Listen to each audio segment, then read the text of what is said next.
which is a public relations, web, and internet marketing firm. And she's here to help us understand search engine optimization. How to use keywords to make your news releases, videos, and other information appear at or near the top of online search results, and how to measure the effectiveness of your efforts. Barbara heads up her firm's technology efforts, including website design and development, online marketing, and communications. So, welcome, Barbara.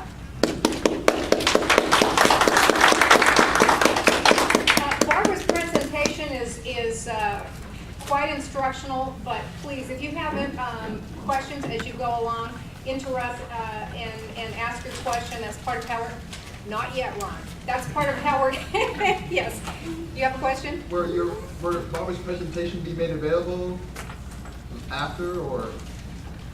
Sure, yeah, we'll have the PowerPoint available.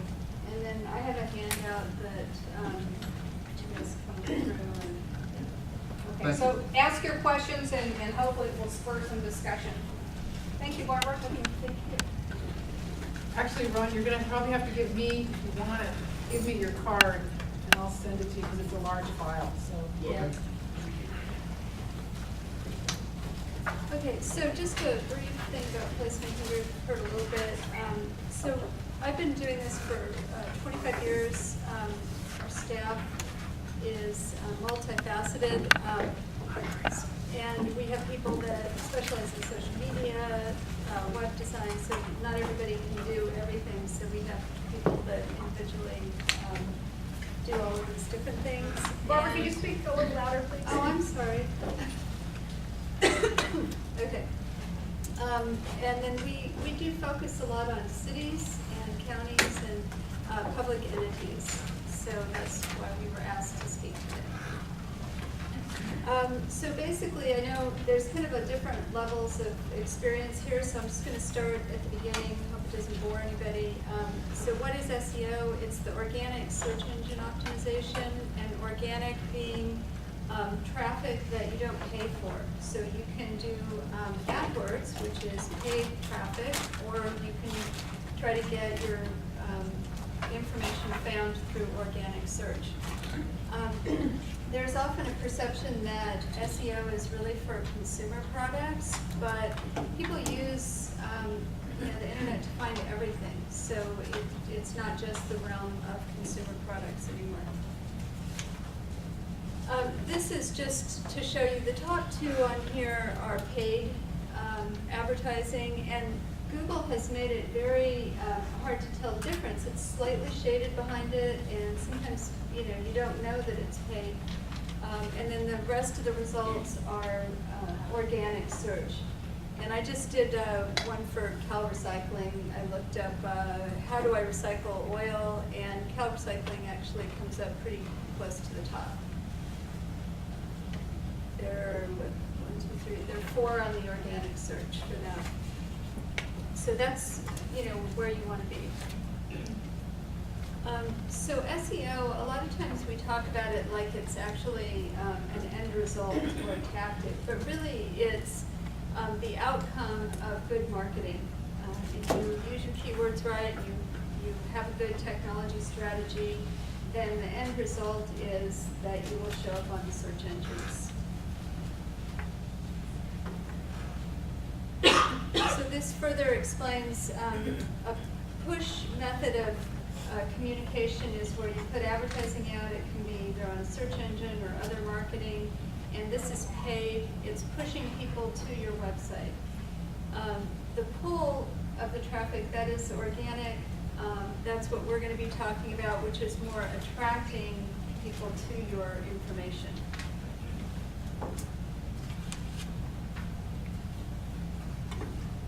Okay, so why is this important for public agencies? There's a lot of competition now for your audience's attention. There's blogs that feed every niche market possible. How do you reach all of those? There's also getting information out to the public can be crucial for the mission of your organization. So it's just another way to think about and get your information out.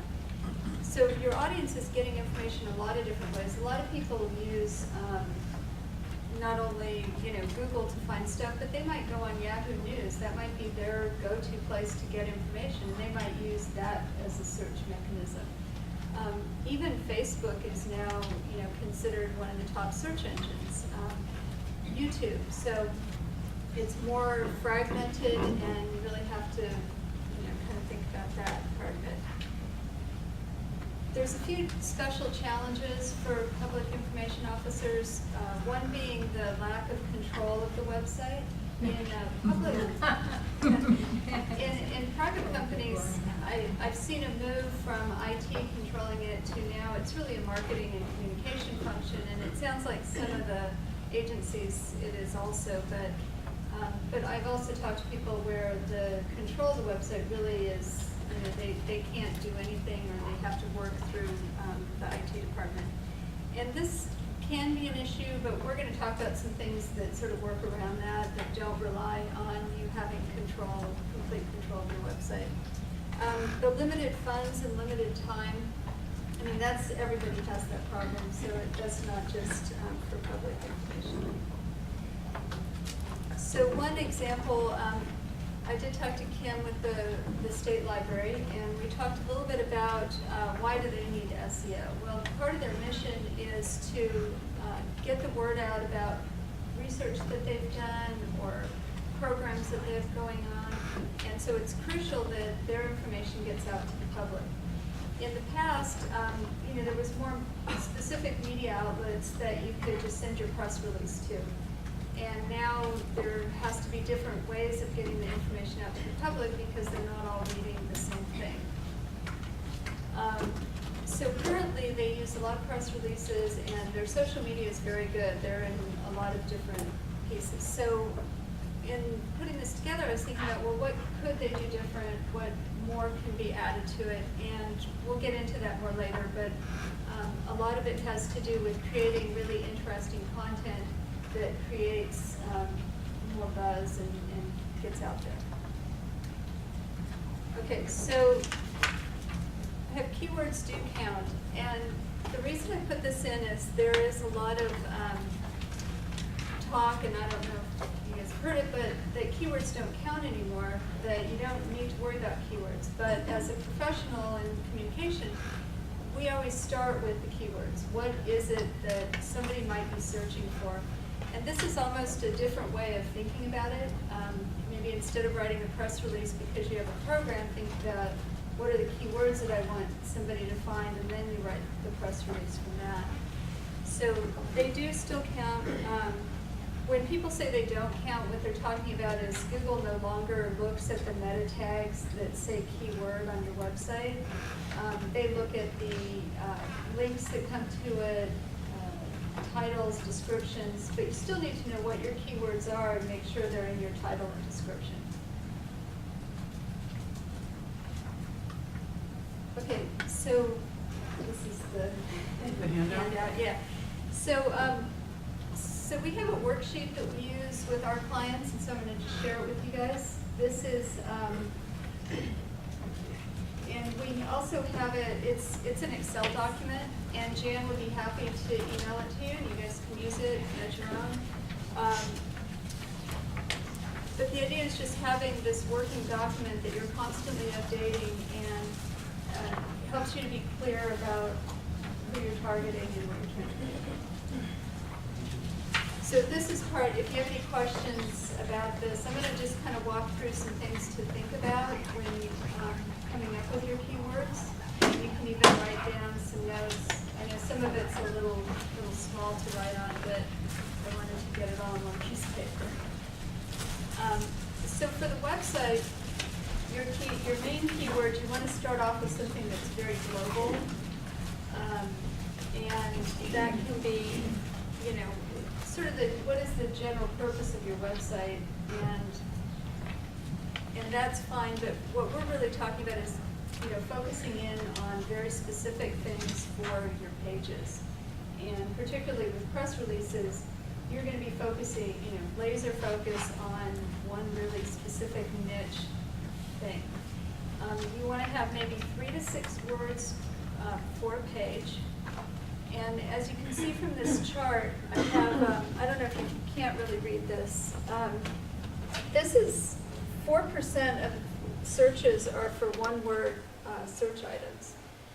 You can see this is 3 words, 4 words, and 5 words. So people are more likely, they're not going to search for travel, they're going to search for travel to, wine country, or, they're going to search for things that have more than one word. So you want to keep that in mind when you're picking your keywords.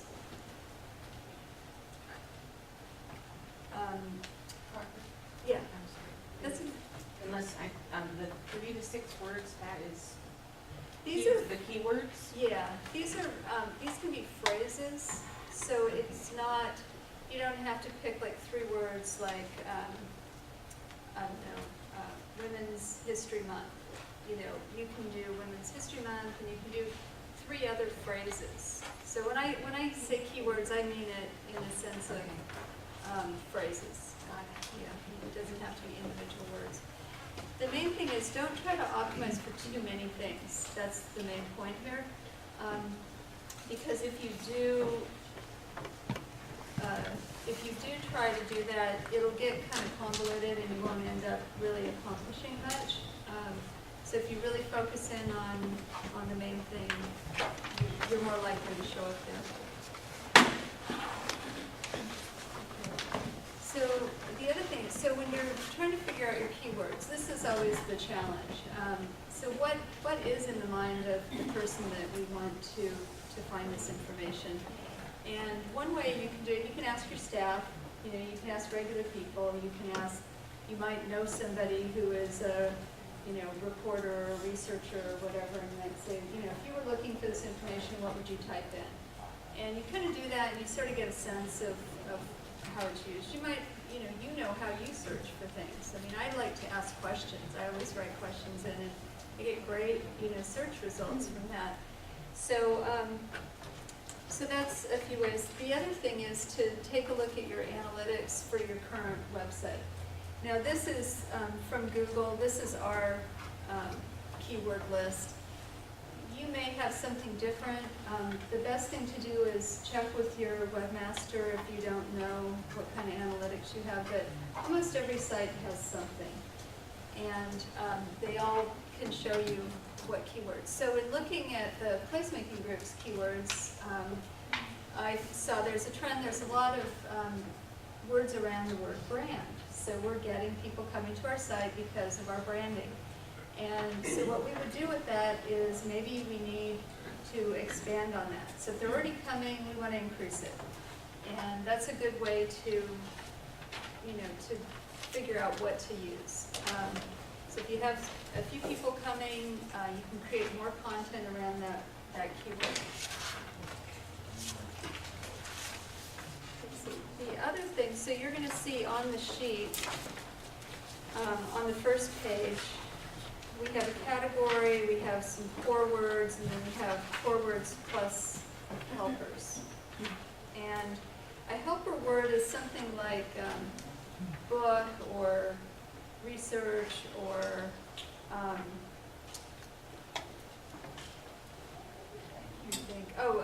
like geography.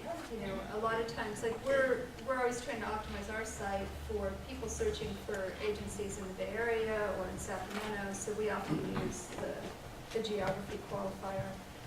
And then the next column is search volume. And the reason to look at this is because you don't want to optimize for something that no one is looking for. So you want to make sure that there's some search volume. You also don't want to optimize for a keyword or phrase that has too much competition, because you're never going to show up past page 200 on Google. So with the Google tool, and again, this is there's a cover sheet to this Excel document that has links to all of these websites that I'm talking about. So you would go in here, and again, it's a little hard to see, but at the top you type in your keywords, you type in your website, and then it'll tell you, I put in women's history and the California Library. The competition is low, and there's a monthly search of about 40,000.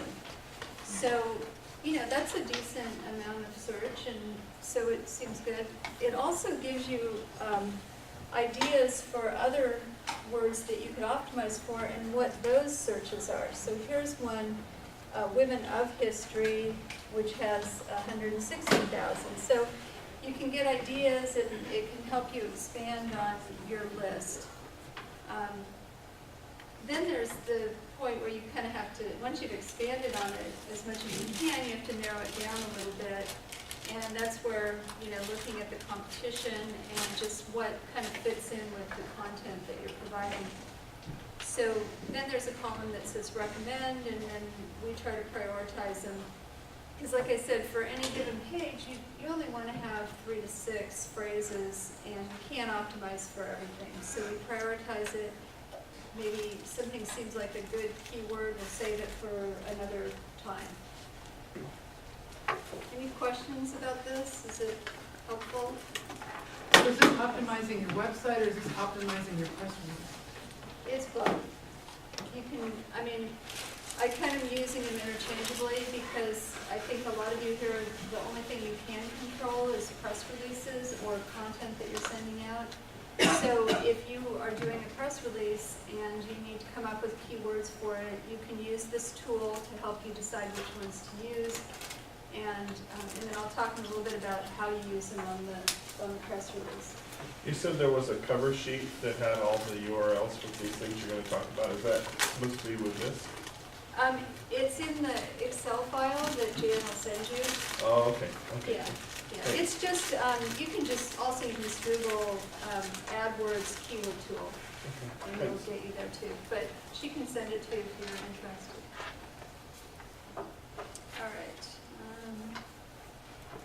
Okay, so we're talking a little bit about niche focus. So particularly with press releases, you want to focus in on niche topics. And this chart uses the term head terms. I use the word core, so it's really the same thing. And what this shows you though is that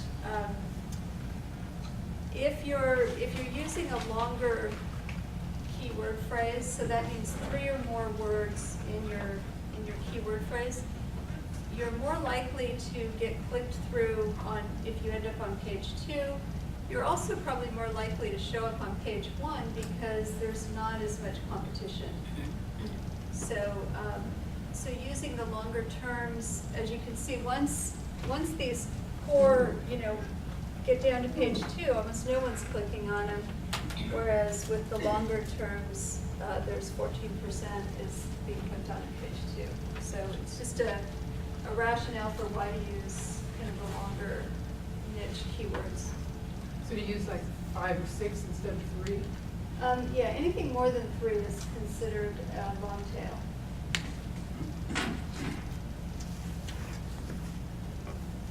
Okay, so then the question comes up, well, so now I have this chart, I have my keywords, what do I do with it? And, for the most part, your website is either going to have them or nobody wants to change them or whatever. So really, you're talking about your section, your press releases, media material that you're putting out there.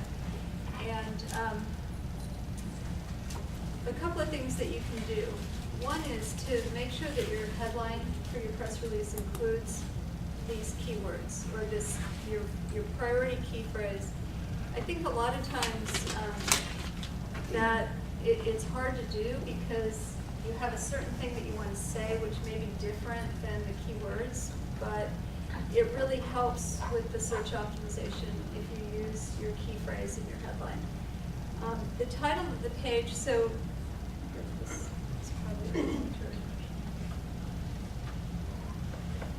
anyways, the title of the page, this just shows the code on the page. More likely, you're not ever going to see that. I just wanted to show you where it shows up.